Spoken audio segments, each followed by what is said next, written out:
In the 19th century, for example, it was fairly accepted that India was the mother of civilizations. But in fact, the great civilizations could only be those of the Middle East, those of Egypt. And Mortimer Wheeler, who was one of the great British archaeologists working in India, called it the Cinderella of civilizations, because it was the last one. She seemed a bit... At one point, we even thought it was a pale copy of the Mesopotamian civilizations, but then we realized that it was something completely different. When we started digging, we realized that there was no material whatsoever reminiscent of Mesopotamian civilizations. On the other hand, we quickly realized that we were dealing with huge cities. Some sites are over 200 or 300 hectares in size. Mohenjo-Daro is probably the largest of all ancient cities in terms of surface area. Large rivers were fundamental to the development of the Indus civilization, as with all agricultural civilizations.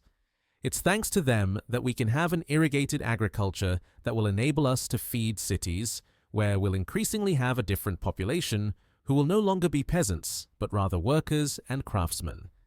In the past, the Indus River flowed over an immense flat plain, and it was on this flat land that crops could be grown, with the risk of seeing one's field disappear every year. Water is always stagnant.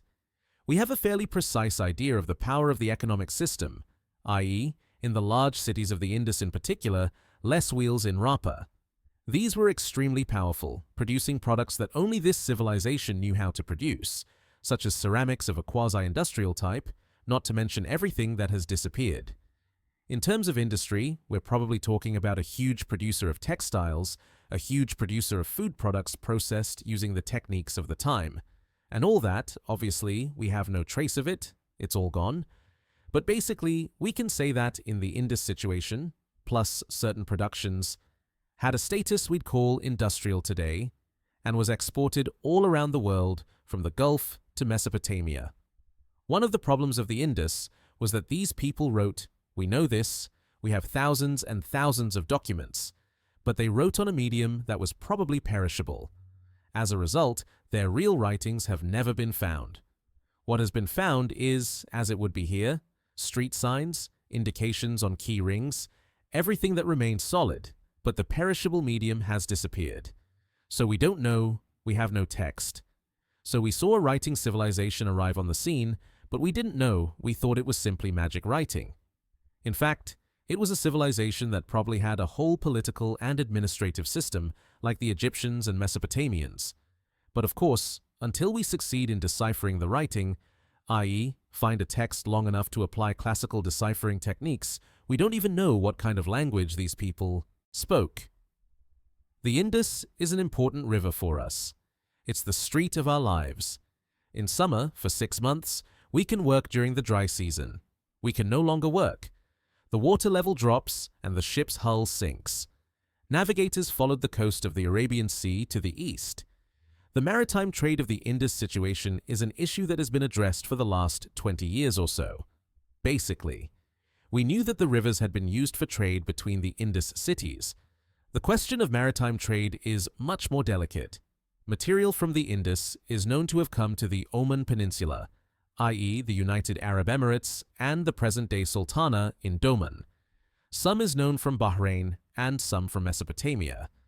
Much more than that, we have Mesopotamian texts, a text from Sargon of Akkad around 2300, which tells us who came to moor at the quay of his capital, the ships of Dilmun, which is the area between Kuwait and Qatar, of which the island of Bahrain was then the center, boats from Margan, which is the Oman Peninsula, and boats from Meluhat, which is the land of the Indus.